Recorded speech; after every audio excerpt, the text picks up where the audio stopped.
Las 10 de la mañana de este lunes 20 de enero, casi nada ya, ¿eh? Se nos va enero entre los dedos, ya vámonos para Fitur mañana, martes 21. Conmigo tengo a mi izquierda, como cada lunes, Despertando con Jesús, hace algunos lunes que no, pero también lo hemos hecho con resúmenes. Pastor Alberto Ares, ¿qué tal? Buenos días. Buenos días, David, feliz año. Feliz año, Dios me lo bendiga. Igualmente, Dios te bendiga. ¿Cómo estamos? David. Pues bien, recuperándome de unos días bastante fastidiados de gripe, pero bien, gracias a Dios. Bueno, Pastor, la verdad que hemos tenido un relax, ¿no? Quizás en el tiempo, hacía prácticamente un mes que no hacíamos estos programas del directo, pero yo creo que ha sido un mes en el cual hemos podido desconectar un poquito, no tanto del todo, porque los devocionales han seguido, ha seguido todo andando, la iglesia ha seguido funcionando y cada día va mucha más gente, gracias a Dios. ¿Cómo ha vivido la Navidad, Pastor? Pues yo de maravilla, yo como te dije la última vez, David, yo para mí la Navidad me gusta, la disfruto, la vivo. Y para mí es un tiempo que aprovecho para estar en familia. De hecho, nos reunimos toda la familia, mis padres, mis hermanas, lógicamente mi mujer, mi hija. Y yo es un tiempo que vivo con bastante intensidad.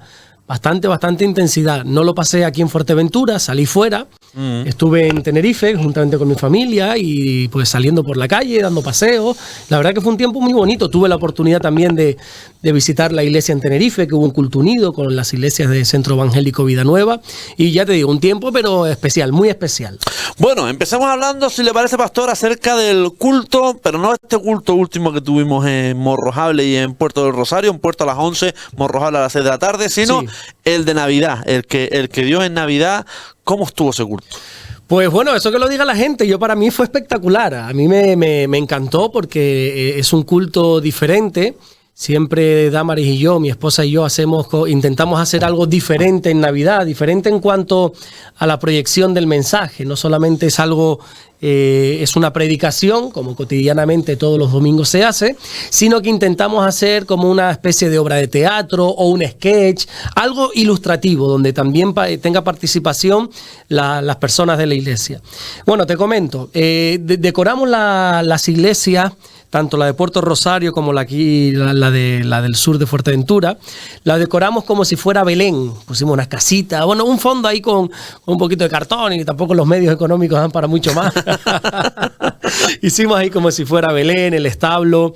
Hicimos como si fuera una especie de representación de lo que fue el censo romano, ¿verdad? La Biblia habla de que justamente cuando María iba a dar a luz, pues el emperador hizo un censo romano, quería contabilizar cuántas personas había bajo el Imperio Romano, y entonces todas las personas se tenían que desplazar hacia el lugar donde habían nacido para inscribirse, para censarse. Como José era de Belén, había nacido en Belén, se tuvo que desplazar juntamente con María, y María ya a punto de dar a luz, y entonces, bueno, pues hicimos esa ilustración de cómo fue el viaje, llegaron allí, se censaron, luego quisimos ilustrar que ellos buscaron dónde quedarse. Recuerdo que habíamos puesto a varias personas de espalda, los niños, los adolescentes, los pusimos de espalda. José y María iban tocando a todos. Oye, ¿cómo puedo quedarme aquí? No, y los iban rechazando, empujando, hasta que al final, todo acompañado con una música que estaba bastante así bonita, hasta que al final los empujaron y cayeron en lo que nosotros conocemos como el portal de Belén. Y allí, pues bueno, José tiene una conversación con María. Tengo que aclarar que no es bíblico esto, fue algo que nosotros quisimos como ilustrar para luego ya meternos de lleno en ese mensaje que fue cortito, fueron 15 minutos o 20 minutos como mucho. Y José como que le empieza a decir a María, María, tú sabes que yo amo a Dios, tú sabes que yo soy temeroso de Dios, pero hay cosas que no entiendo, mira cómo nos tiene Dios, yo siempre le he servido desde que soy un niño y míranos, estamos aquí en este pesebre. Bueno, en definitiva, como que José no se estaba quejando, no estaba cuestionando a Dios, pero sí estaba siendo honesto y diciendo no entiendo a Dios. No entiendo, y se ponía más calurosa cada vez la conversación, hasta que María le decía, tranquilo, José, no, tranquilo, no, es que no entiendo nada. ¿Por qué nos está pasando esto? Decía José.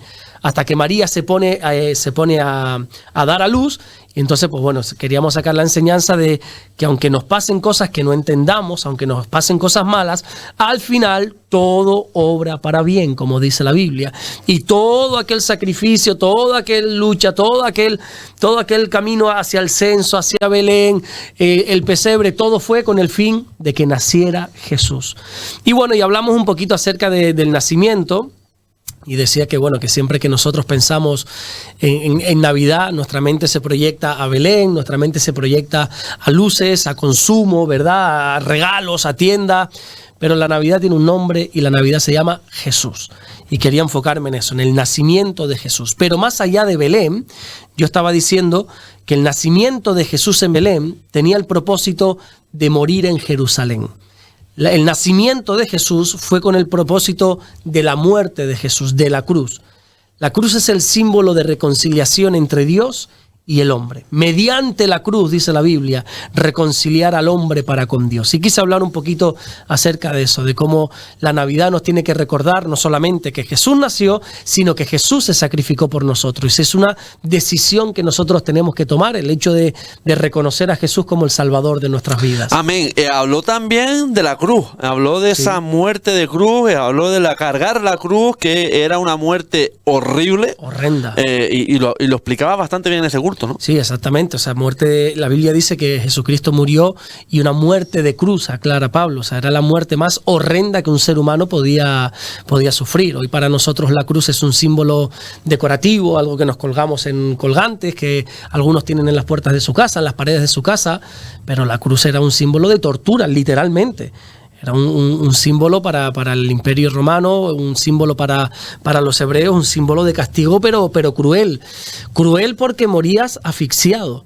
Podías estar hasta 72 horas, 3 días colgando de aquel madero, colgando de aquella cruz, muriendo. Entonces era una cruz demasiada violenta. Pastor, últimamente, bueno, yo creo que antiguamente se veían crucifijos en los colegios. Hoy en día ya no se ve nada de eso. No, ya todo lo que tenga que ver con Dios, como te he dicho ya en varias ocasiones, poco a poco, sutilmente, lo han ido sacando. Y el problema es que cuando tú cedes un poco, cuando tú cedes un pequeño espacio, sí, ya ese espacio nunca más lo vas a recuperar. Entonces, todo esto disfrazado de libertad, que no hay ningún tipo de libertad, es una dictadura en este sentido. Todo esto disfrazado de libertad, se quitaron las Biblias de los colegios, quitaron la hora de la oración de los colegios, quitaron los crucifijos de los colegios, quitaron la religión de los colegios, lo han ido quitando todo y ahora no vengas a intentar implantar nada, porque entonces te van a llamar retrógrado, te van a llamar, bueno, de todo. Entonces, hemos ido permitiendo y hoy en día, pues bueno, pues ya los colegios ni se nombra a Dios, y si se nombra es con objeto de burla. Yo nunca entenderé por qué se asocia el tema de religioso a la derecha, porque evidentemente hay personas de izquierda tan religiosas como las personas de la derecha. Yo no sé por qué se asocia siempre una ideología política a una religión, no lo entiendo. Bueno, yo creo que tiene que ver con la postura que los propios políticos han tomado últimamente, pero yo soy totalmente de tu punto de vista. Para mí, creer en Dios no es ni de derecha ni de izquierda. Sentido común. Exactamente, sentido común. La Biblia dice el necio en su corazón, no hay Dios. O sea, ya la Biblia está advirtiendo que aquella persona que no cree en Dios es un necio. Pero igual que hay necios en derecha, hay necios en izquierda. Lo que pasa es que hoy sí, desde dentro de los partidos políticos parece que sí se quiere reivindicar eso, que la derecha es quien cree en Dios y la izquierda no, pero no tiene nada que ver. El Señor no entiende ni de derecha ni de izquierda. Pastor, la Navidad, como bien comentaba, hay muchos jóvenes en la iglesia. Sí. Hay muchas veces que con mi pareja lo comentamos, ¿no? Parece que van más niños incluso que personas que vamos adultos allí al culto, ¿no? Y es bonito el ver tantos niños y van contentos a sus clases. Exactamente, sí. La Biblia dice que Jesús en un momento dado dijo, dejar a los niños que se acerquen a mí. Los niños tienen un deseo de querer acercarse al Señor. Lo que pasa es que después somos los adultos los que impedimos que los niños se acerquen al Señor. Y gracias a Dios, tanto en la iglesia aquí en Morrojable como en Puerto Rosario, Dios nos ha bendecido con una cantidad de niños. Hay unos pastores que quiero mucho, que se llaman Miguel Ángel y Paquita. Ellos están con nosotros en Puerto. Ellos han sido pastores, bueno, toda la vida te lo diré, sé que es en Cataluña, pero no sé, bueno, en un lugar. Ahora voy a quedar mal ahora porque me lo han dicho un montón de veces y tengo el deseo de ir para allá, pero bueno, perdonen desde aquí, Miguel Ángel, Paquita, lo siento, me lo han dicho un montón de veces. Bueno, han estado allí. Y ellos me cuentan una historia de como que una vez un niño lloraba mucho en un culto y como que la gente se quejaba. Oye, qué molesto, solo había un bebé, ¿no? Oye, que el niño molesta cuando llora, ya ves tú cómo puede molestar un niño, pero bueno, en definitiva, que molesta. Y fue tanta la queja que no sé si es que o el niño creció o el niño al final los padres se fueron de la iglesia, lo que quiera que sea, y Miguel Ángel me dice, estuvimos no sé cuántos años sin que Dios nos enviara un niño a la iglesia. Como en plan de, ¿te quejaste por esto?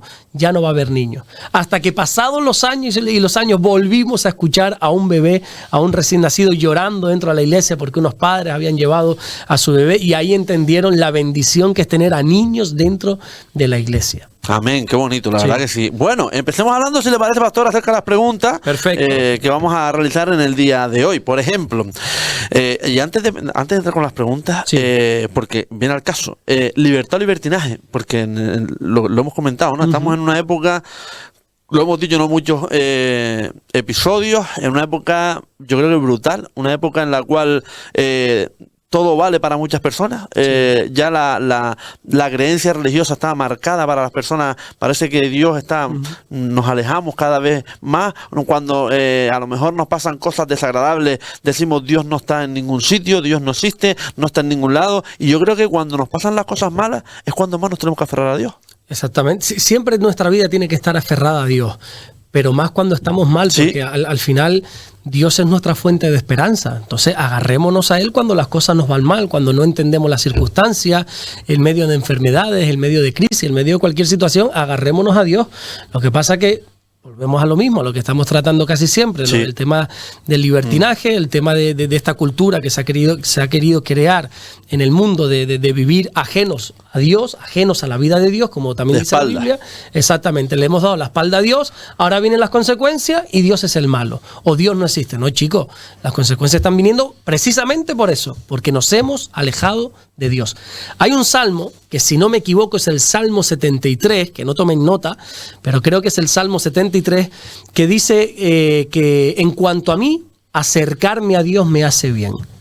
Entonces nosotros entendemos que acercarnos a Dios nos bendice. Y cuanto más nos alejamos de Él, creo que lo hemos hablado aquí en alguna otra entrevista, a medida que el ser humano se ha alejado de Dios, peor le ha ido. Solo hay que ver las consecuencias de cómo el hombre, al alejarse del Edén, cuando fue expulsado del Edén por su pecado, cuando se alejó del Edén, las consecuencias tan negativas que hemos ido teniendo. Y así pasan cada vez que nosotros nos alejamos de Dios en términos personales y generales, y nacionales o sociales, pues nos va cada vez peor y peor que nos irá, desgraciadamente. Salmo 73, para que vean, lo acabo de buscar. Porque aquí los que se alejan de ti perecerán, tú destruirás a todo aquel que de ti se aparta, pero en cuanto a mí, el acercarme a Dios es el bien. He puesto en Dios, el Señor, esperanza para contar todas tus obras. Amén. Por cierto, que es un salmo precioso entero, que se lo deberían de leer, que es precioso. En cuanto a mí, acercarme a Dios nos hace bien. Es así. Bueno, ahora sí que sí, empezamos. Pastor, en la Biblia, ¿dónde dice que se deben casar las parejas?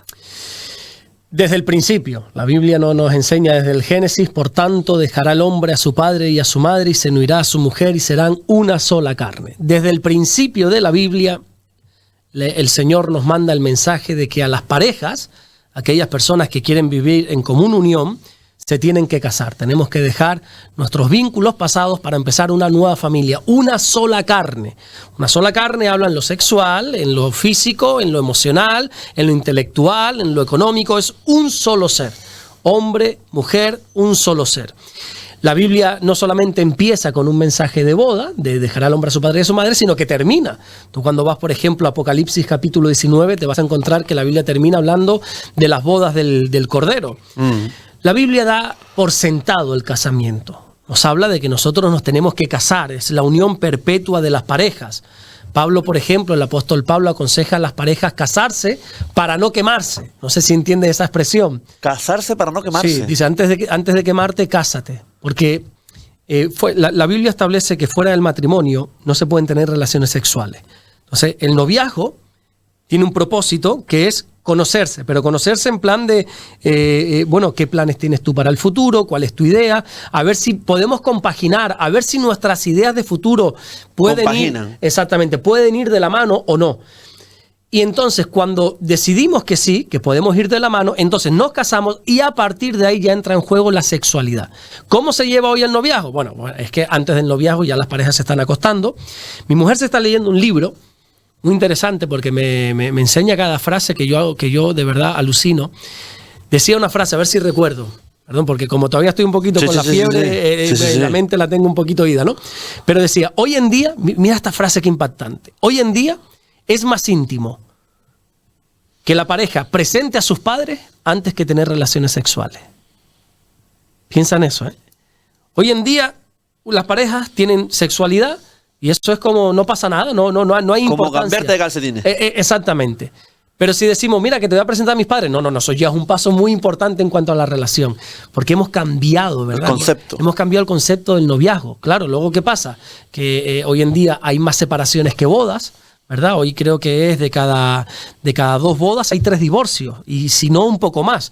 Hay más separaciones que casamiento. Y qué triste. Dice, claro, qué triste, pero ¿a qué conclusión está llegando la gente? El matrimonio no sirve. ¿Para qué te vas a casar? Eso es obsoleto. David, eso es algo que hacían tus abuelos, tus padres. Ya. No, perdona que te diga. El matrimonio sí sirve. Lo que no sirve es el noviazgo que hoy en día se está llevando. El noviazgo de aquí te pillo, aquí te mato, con perdón de la expresión. El noviazgo de llevamos un mes conociéndonos, vamos a vivir juntos y da igual, y relaciones abiertas y un montón de cosas que perdona que te diga, eso es un desastre. Y como a mí me enseñaron mis padres, lo que mal empieza, mal acaba. Entonces, ¿el matrimonio sirve? Por supuesto que sí. Dios establece que el hombre y la mujer deben casarse. Pero antes del casamiento hay un paso que es el noviazgo. Y el noviazgo tiene unas pautas, unas directrices. Y al final, pues bueno, pues cuando se hace una cosa mal, todo lo que se siembra se recoge. Esto es importante que lo entendamos, el tema de que nosotros nos tenemos que casar. Y Dios quiere que lo tengamos tan claro que incluso la relación que Él tiene con la iglesia es una relación de noviazgo con el fin de casarse. La Biblia dice que Jesús es el esposo y la iglesia es la esposa. Bueno, ahora mismo Jesús es el novio y la iglesia es la novia, ¿verdad? Ahora mismo nos estamos conociendo, estamos teniendo una intimidad con Él, conociéndonos para que el día que nos vayamos con Él tengamos las bodas del Cordero, podamos entrar en el matrimonio. Fíjate, amén, qué bonito. Pues, ese es el mensaje de la Biblia. Es un hombre conociéndose, o en este caso una mujer que es la iglesia, habla en femenino, conociéndose con el novio que es Jesús, hasta que nos vayamos a casar. Vamos a ver si estamos de acuerdo en pasar la eternidad juntos para casarnos. Porque por otra parte, luego tenemos que entender que el matrimonio es hasta que la muerte nos separe. Hoy en día te casas, tengo un amigo, conocido o amigo, que se casó y se separó en la luna de miel. Se fueron de crucero y cuando vinieron, bueno, ¿y qué tal? No, ya nos separamos. ¿Pero cómo te separaste? Si hace 7 días fui a tu boda, hombre. No, ya me separé. En la luna de miel se separó.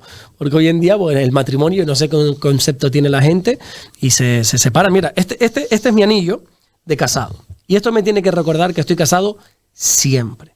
Cuando estoy bien y cuando estoy mal. Como dijimos en aquella ceremonia que hicimos, en las buenas y en las malas. En la salud y en la enfermedad, en la prosperidad y en la necesidad. En todos aspectos estamos casados. Y esto es hasta que la muerte nos separe. Lógicamente, hay unas pautas.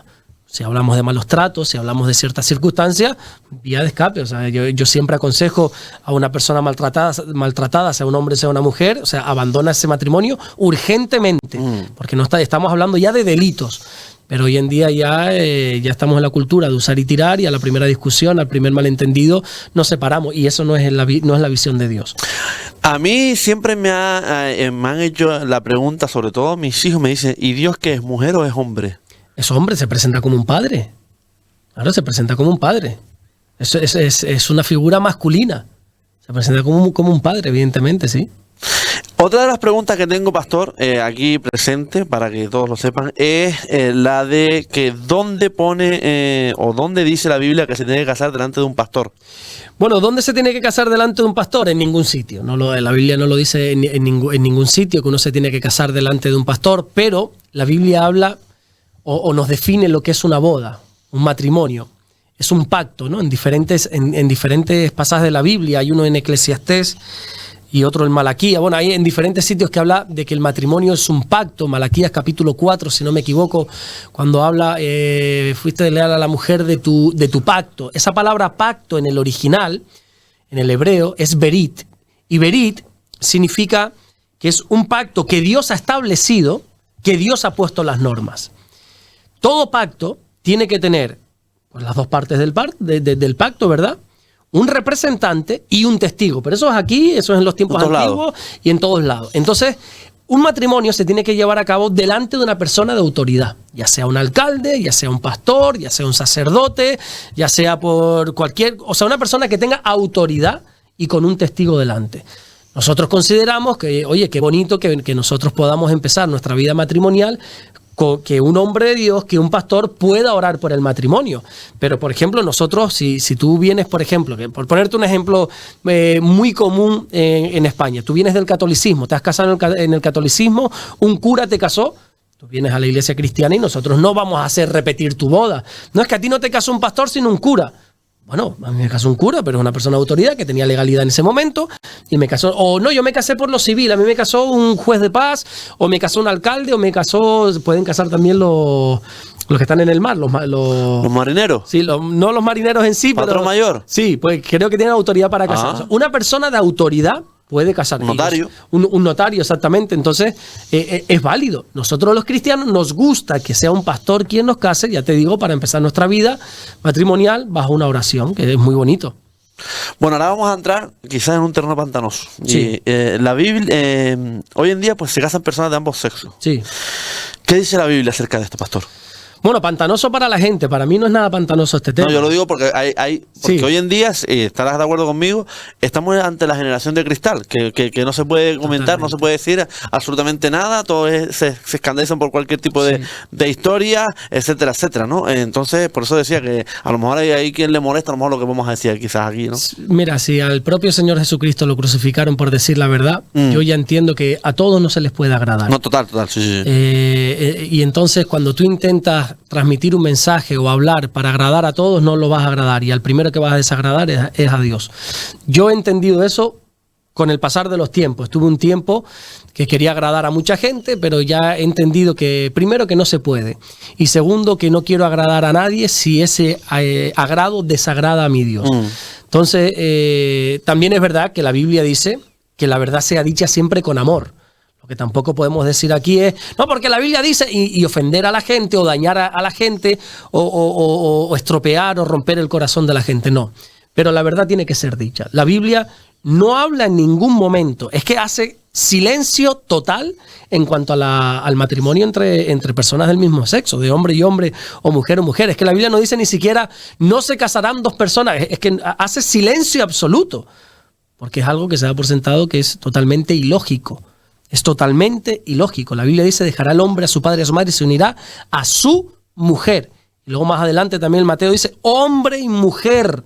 Ya no serán dos, sino será uno. Hombre y mujer, varón y mujer. La Biblia establece que el matrimonio tiene que ser entre hombre y mujer.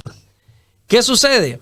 Que hoy en día, como tú bien dices, pues se casan hombre con hombre, mujer con mujer, y no digas nada porque entonces ya, bueno, las críticas van a llover aquí. Wow. Pero ya te digo, como yo al final tengo que transmitir el mensaje de la palabra del Señor y mis creencias, es lo que me toca, y a quien le moleste, disculpa desde aquí, pero que se enfade con el Señor. No me queda otra. Antes te decía lo que significa la palabra matrimonio, pacto, berit. Berit es un pacto establecido por Dios con las condiciones que Dios pone. O sea, el matrimonio, las condiciones del matrimonio no las ponemos nosotros. No decimos, bueno, ¿qué es un matrimonio? Un matrimonio es la unión de dos personas que... No. La ley la pone Dios, por lo menos en cuanto al matrimonio. Si quieres hablar de parejas de hecho, si quieres hablar de relaciones, lo que quiera que sea, vale, el hombre que meta mano ahí cuanto quiera. Pero si hablamos de la palabra matrimonio, los estatutos, las leyes, las ordenanzas, las marca Dios. Y Dios dice hombre y mujer. Entonces yo digo, oye, vamos a ver, si tú quieres llevar tu vida libremente fuera de los márgenes de Dios, de lo que establece la palabra de Dios, ¿para qué te quieres casar? O sea, es algo a mí que yo honestamente me pregunto, ¿por qué es tan desafiante la gente? Si es algo que Dios ha creado, porque no es la sociedad, eso es lo que tiene que entender la gente. No es la sociedad que ha creado el matrimonio, es Dios quien ha creado el matrimonio. ¿Por qué aquellos que libremente... Y pues ya está, en su libertad, han decidido vivir al margen de Dios? ¿Por qué son tan desafiantes y ahora quieren entrar en esto que la Biblia habla? Es algo que de verdad que no entra en mi cabeza. No, es que no entra, la verdad. No entra, sinceramente. Pastor, ¿existe un evangelio de Judas? o no, porque claro, yo he visto por lo menos en Discovery Max y todas estas cosas que sí, claro, lo he visto ahí. ¿Me dejas contarte una anécdota? Sí, claro, por supuesto, la que quieras, pastor. Es que tengo un buen amigo, pero un buen amigo, él es homosexual, y cuando se casó mi hermana, pues yo casé a mi hermana y juntamente con su marido. Bueno, yo oficié más bien la ceremonia, porque eso fue hace muchísimos años. Yo todavía no tenía las credenciales de pastor y yo oficié toda la boda, pero luego hay una juez de paz, creo que pues firmó. Y entonces teníamos un amigo en la familia toda la vida. Además que ahora en estas navidades me lo vi y tengo muy buena relación con él.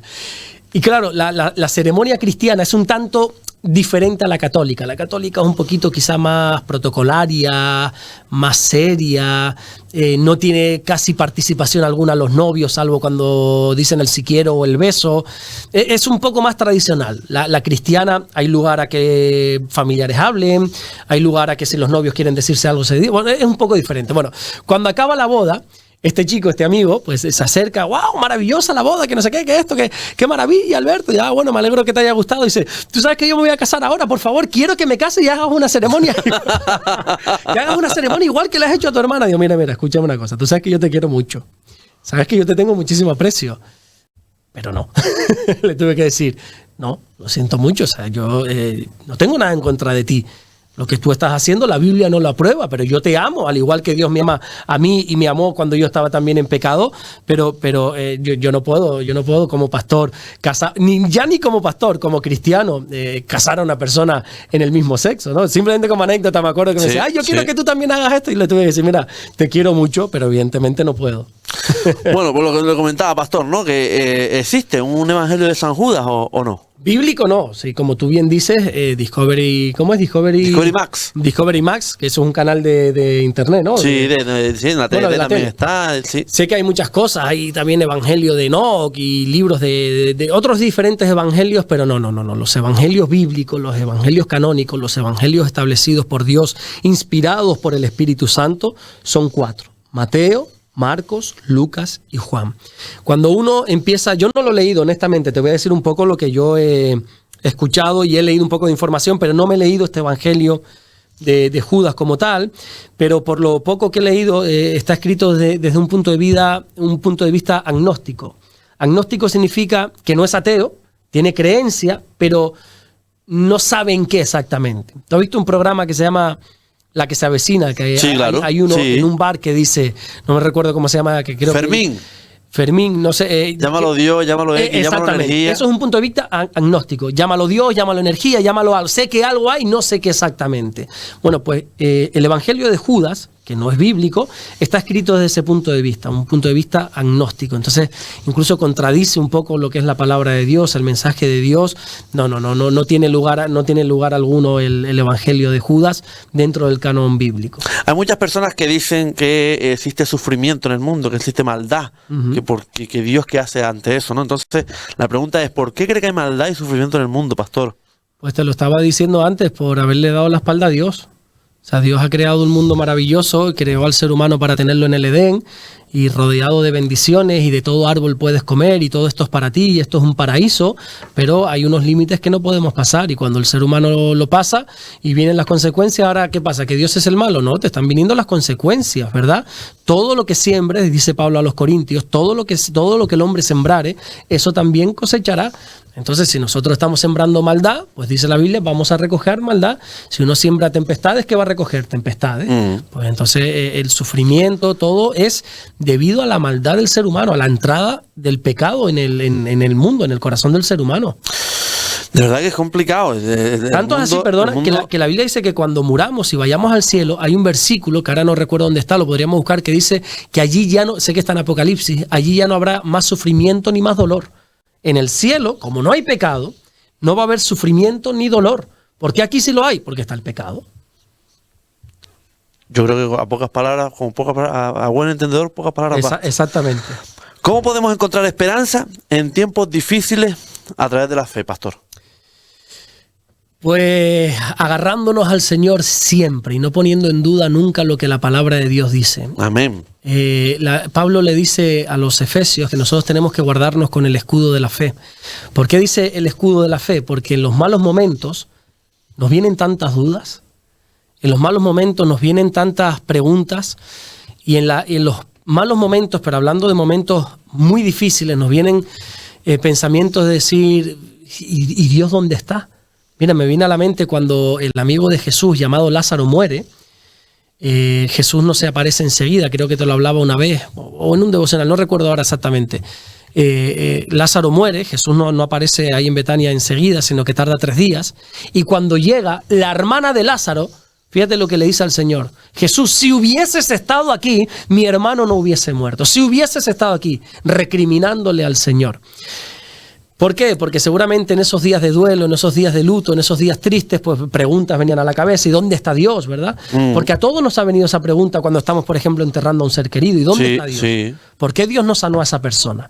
¿Por qué Dios sí sana a este y a aquel no? ¿Por qué Dios no obra un milagro en tu vida? ¿Por qué Dios no te da esa petición que tanto llevas pidiendo? Entonces, en medio de ese proceso nos pueden venir dudas.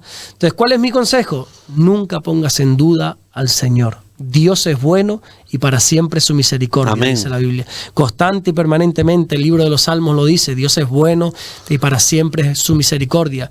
Yo siempre he dicho, unas cuantas veces he dicho, tampoco es que hable de mi muerte en demasiadas ocasiones, pero las veces que me ha tocado he dicho que a mí me gustaría que mi epígrafe, ¿se dice? Epígrafe. La frase que me gustaría que pusiesen: Dios es bueno. Porque quiero siempre lanzar ese mensaje tanto en vida como en muerte. Dios es bueno. Y es bueno. Su misericordia. Exactamente. Y es bueno en los buenos momentos, pero Dios es bueno en los malos momentos también. Bueno, comentar a las personas que el programa del pasado lunes, el lunes 13, era un resumen, era el último resumen que ya habíamos hecho, ¿no? Porque estoy viendo en los comentarios que hoy es día 13, no día 14 de octubre de 2024, sí, que es como comenzaba el programa, ¿no? A partir de ahora ya no voy a decir la fecha del programa, porque después en los resúmenes se lían, ¿no? Hablemos también de personajes bíblicos, hablemos de Salomón. Vale, vamos a hablar de Salomón, del hijo del rey David. Salomón, como te acabo de decir, es el hijo del rey David y es el tercer monarca de Israel. Hubieron varios reyes, 3 reyes exactamente en Israel. El primero fue Saúl, que por cierto, Saúl fue puesto no porque Dios quisiera como tal, sino que el pueblo demandaba un rey. Pues todo el mundo, todas las naciones alrededor tenían reyes y la gente quiso imitar las cosas del mundo. Queremos un rey, un rey, un rey. Bueno, pues darles un rey, le dijo Dios. Y los puso a Saúl. Saúl desobedeció la palabra de Dios. Dios tuvo que desechar a Saúl y puso a David. Y David, después de David, vino Salomón. Digo que fueron 3 reyes, aunque luego hubieron muchos más, porque a partir de Salomón se divide el reino, se parte en 2. Ya no está solamente Israel, sino está el reino del sur, el reino del norte, el reino de Judá. El reino... Sí, no, es un jaleo, todo por el pecado. Y todo eso, perdón que lo corte, pastor, todo eso lo estudian en donde usted hizo los estudios para... Sí, porque sale en la Biblia, es historia bíblica. Agüita, ¿eh? Sí, no, pero es apasionante. Es apasionante porque la Biblia... El otro día estaba pensando yo en esto. ¿Cómo la Biblia no solamente te da el mensaje, sino qué sabiduría la de Dios que ha transmitido su mensaje contándonos una historia que te atrapa? Porque Dios podría haber hecho como con Moisés en el Sinaí, darle los mandamientos. No robes, no mates, no hagas, haz esto, haz lo otro, toma. Esto es lo que hay, punto. Estas son las normas para tu vida. Si las quieres bien, si no, hay consecuencias. ¿Podría haber hecho eso? Sí. ¿Qué ha hecho Dios? Ha elaborado su palabra, que es un mensaje, es una historia apasionante para darnos esos estatutos, esos principios, esos mandamientos. Y lo ha desglosado de tal manera que es apasionante. Claro, yo a lo mejor soy un poco aburrido, porque como me gusta la historia, porque quizá tengo una información... A mí me encanta la historia también. Mi mujer dice que soy aburridísimo, porque dice, tienes tanta información en la cabeza que la intentas transmitir toda y te pasan 2 cosas, que aburres y que hablas muy rápido. O bueno, al revés, que hablas muy rápido y aburres. Pero Damari, yo te digo que a mí, que soy el que conduce el programa, a mí no me aburre, sinceramente. Porque me tienes aquí 1 hora a la semana. De verdad, pero me encanta, de verdad. verdad, en serio, para mí esta hora vamos, y ya es que es verdad que se queda corto muchas veces. Da igual lo que me diga Damar, yo ahora tengo la autoestima subida por los cielos porque mi hija dice que yo soy su superhéroe, así que ¡ay, qué bonito! Yo ahora mismo estoy en las nubes, David, así que da igual lo que me digan los demás. Qué bonito, de verdad, qué bonito, de verdad, en serio, qué bonito. Sí. Bueno, pues lo que te decía, la Biblia habla de un montón de reyes, pero bueno, hay una separación a partir de Salomón. El rey Salomón fue el último rey unido de Israel. Fue un hombre muy sabio, demasiado sabio, el más sabio después del Señor. ¿Por qué? Porque en un momento dado, él le dice al Señor, mira, están en un momento de oración, y el Señor le dice, Salomón, pídeme lo que quieras. Palabras canarias te lo voy a decir, David. Dios le dijo a Salomón, pide lo que te dé la gana, que te lo voy a dar. Y Salomón, que creo que te lo comentaba hace un tiempo atrás, que es un niño rico de cuna, un niño que papá es David, que lo ha tenido todo, se ha criado en palacios y dinero no le hace falta al hombre porque lo tiene todo, riqueza no le hace falta nada porque lo tiene todo. Lo que pidió fue sabiduría. Le dijo, mira, Señor, dame sabiduría porque estoy frente a este pueblo, es un gran pueblo este. No me hace falta nada material porque me sobra, de hecho, pero sí quiero sabiduría para guiar a tu pueblo. Entonces Dios le dio sabiduría a Salomón. Y esa sabiduría, pues bueno, le llevó a escribir los libros de la Biblia, Proverbios, Eclesiastés, Cantar de los Cantares, hizo que estableciera alianzas con todos los reyes de alrededor, pero cometió un error.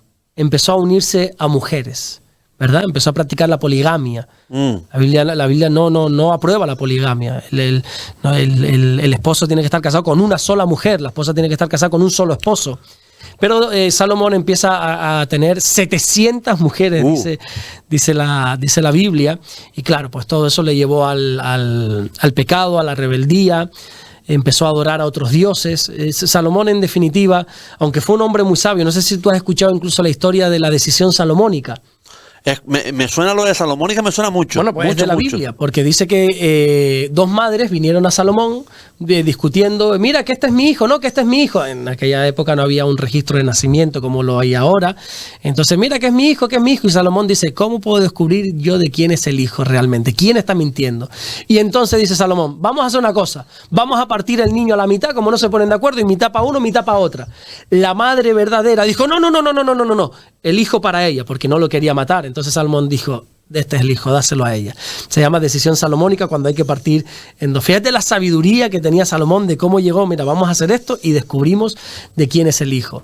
Pero al final acabó mal. Salomón representa una persona que empieza bien, pero que con el pasar del tiempo, pues bueno, pues el pecado lo hace terminar totalmente mal. Muchas veces pasa eso, ¿no? Muchas veces que empiezas con unos objetivos, por ejemplo, yo voy a poner un ejemplo claro, ¿no? Empresas a lo mejor que empiezan con un fin y se desvían tanto que al final acaban corrompiéndose. Y pierdes la esencia y todo. Y ya no te vayas a la empresa, que también, a los negocios, a todo, a lo personal, pero en la vida del cristiano pasa lo mismo. Mira, me viene a la mente ahora de cuando Pablo, una de las cartas que escribe a una iglesia, que es la iglesia de los Gálatas, precisamente es por eso, les dice, oye, ustedes corrían bien, ¿qué les ha pasado para que ahora no estén obedeciendo a la verdad? O sea, ustedes empezaron bien el caminar cristiano, y si nosotros no nos cuidamos, vamos a terminar mal.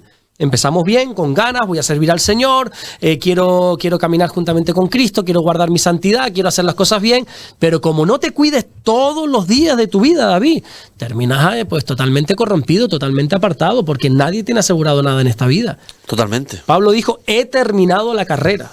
Es decir, aquí no se trata de empezar, se trata de acabar. No se trata de cómo empiezas, se trata de cómo terminas esta carrera. Yo muchas veces digo que lo importante no es llegar, porque llegar puede llegar, pero mantenerte. Exactamente, sí, exactamente. Y en el Señor es lo mismo, es mantenerte todos los días.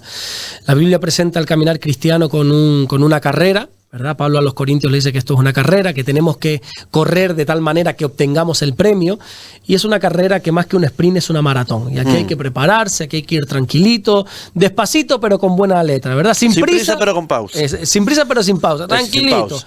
¿Verdad? Y mantenernos todos los días fiel a Dios. Vísteme despacio que tengo prisa. Exactamente, pues así es con Dios, tranquilitos. Conocí a un pastor, ya él es mayor, él es anciano, y él me decía, bueno, lo escuché hace muchos años decir, que él me lo dijo, me dice, ¿sabes qué? Él es un hombre que lee mucho. Y me dice, ¿sabes qué? Yo últimamente solo estoy leyendo libros de hombres que ya han muerto. de libros cristianos, de hombres cristianos, lógicamente, que ya han muerto. Yo le decía, no, que siniestro, pero ¿por qué? Me dice, porque si han muerto estando en el Señor, su vida fue un ejemplo, me decía.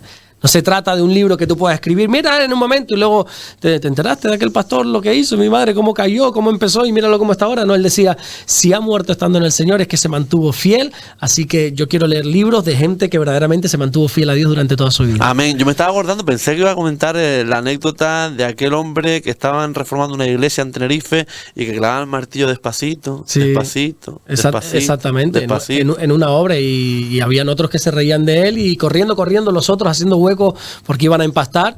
Y aquel hombre decía, tranquilo, yo voy a seguir. Y efectivamente, a la hora, aquellos que iban rápido estaban agotados y el viejito seguía, y pasó 5 horas y seguía. Y al final de la jornada, aquel viejito que iba lento, hizo 20 veces más que aquellos que en media hora se querían comer el mundo. Exactamente. Bueno, conocemos también discípulos. Conocemos en el día de hoy, que también lo tienen puesto como patrón de España, Santiago. Sí, a Santiago el discípulo. También conocido como Santiago el Mayor, que es hijo de Zebedeo, hermano de Juan. Era hermanos juntamente con Juan. El Señor los llamó cuando estaban trabajando, parece ser como si fuera una empresa familiar porque eran los barcos del Padre, y dice que ellos instantáneamente, dejando las redes, siguieron al Señor. A mí me gusta Santiago porque Santiago representa un hombre determinado, un hombre que no titubeó a la hora de entregar su vida al Señor, un hombre que dijo, bueno, sí, pero deja primero que, en la Biblia hay varios casos de esas personas, deja primero que haga esto, deja primero que me despida de mis padres, deja primero que no sé cuánto, mira, es que me acabo de casar, déjame que vaya a probar ahora mismo unas cosas que he comprado. No. Jesús les dijo, sígueme, y ellos, dejando al instante las redes, le siguieron. Fue uno de los primeros llamados por Jesús y a la vez fue uno de los más cercanos con Jesús. Jesús tenía como, por así decirlo, quizás no es lo correcto, pero así se conoce en el argot cristiano, como un grupo íntimo de discípulos. Tenía los 12, pero dentro de esos 12 habían 3, que era Pedro, Jacobo, que es Santiago, y Juan. Y este Santiago estaba dentro de ese grupo. Santiago estuvo, por ejemplo, presente en la transfiguración, en ciertos momentos claves del Señor, y bueno, él estaba muy íntimo al Señor, y curiosamente fue el primer apóstol mártir. Todos murieron martirizados, yo creo que lo hablamos en una ocasión, sí. Todos murieron martirizados, iremos viendo, si seguimos estudiando a los apóstoles, iremos viendo cómo murieron, pero él fue el primero, él murió decapitado por Herodes Agripa en el año 44, lo mandaron a decapitar, no está muy claro todavía por qué fue Santiago, por qué no fue otro, bueno, pues la Biblia lo estableció así y él fue. La tradición, que no es así, la tradición dice que está enterrado, ¿sabes dónde, no? En Galicia. En Galicia, sí. Ahí viene lo del Camino de Santiago. Es lo que le iba a preguntar ahora. Exactamente, no, pero eso es una tradición que bíblicamente no lo podemos fundamentar en absoluto. No te digo ni que sí ni que no, pero en absoluto bíblicamente podemos afirmar que Santiago está en Galicia. Ni en Galicia ni en ningún lado, ¿no? Ni idea, no. Claro, que el Camino de Santiago supuestamente se dice que es por él. Claro, pero si nos vamos a lo supuesto, imagínate. Claro. No. Nos vamos a tradiciones, Yo siempre lo he dicho, ¿no? Hay que interpretar la Biblia tal y como lo dice. Exactamente. Yo tengo una frase que toda la iglesia se la sabe de memoria porque siempre digo, lo que la Biblia no dice, usted no lo invente. Amén. Entonces, teorías puede haber. Y teorías que las podemos poner sobre la mesa, estudiar, ver, poner objeciones, pero si son teorías, no podemos afirmar. Nosotros no podemos decir que el que está enterrado en Santiago de Compostela sea Santiago, eso no lo podemos decir. Bueno, como siempre, preguntas del canal no hay por ahora, pero sí hay mensajes, como por ejemplo Adriana Carrero 9392, bendiciones para el pastor Alberto y David, gracias por el programa de mucha ayuda para mí. Juanita Salas, canales 3676, ya los extrañaba, como siempre, buenísimo, bendiciones para los dos y familia y tu programa que es un canal de bendiciones. Blanca Núñez 1951, bendiciones desde Paraguay, está muy interesante todo lo que habla el pastor Alberto Ares, Dios lo siga dando sabiduría y guarde su vida siempre. Abrazo y muchas gracias por tan interesante programa. Mariac Martínez Ríos, Dios los continúe bendiciendo, pastor Alberto y David, en este año 2025 y que sigan estas entrevistas que nos ayudan a todos los que les seguimos. Bendiciones del cielo a todos. Bendiciones, pastor Alberto y David, Dios los bendiga y los guarde año 2025. Bendiciones para este programa desde Colombia. Silvia Gutiérrez Moreno 6019. Y así hay muchísimos, de verdad, me quedo de verdad, una pasada. Y el programa que los lunes lo ponemos ponemos en directo en Sur FM los miércoles en el canal del Pastor, que cada día somos más, de verdad. Y muchísimas gracias a todos y que Dios me lo siga bendiciendo. Pastor, que Dios me lo bendiga. Una cosa, no hay lugar donde no vaya que no me digan, escucho las entrevistas con David. ¿Ah, sí? Sí, pero a todo lugar que voy. Bueno. Ya no me dicen ni devocionales, ni prédicas, ni las entrevistas con David, las escucho. Me alegro, de verdad, Pastor. De verdad que Dios me lo bendiga. Muchas bendiciones, David. Muchas gracias. Gracias, de verdad. Nosotros hacemos un alto en el camino muy chiquitito y enseguida regresamos con más información en Sur FM en el día de hoy. No te vayas, hasta ahora.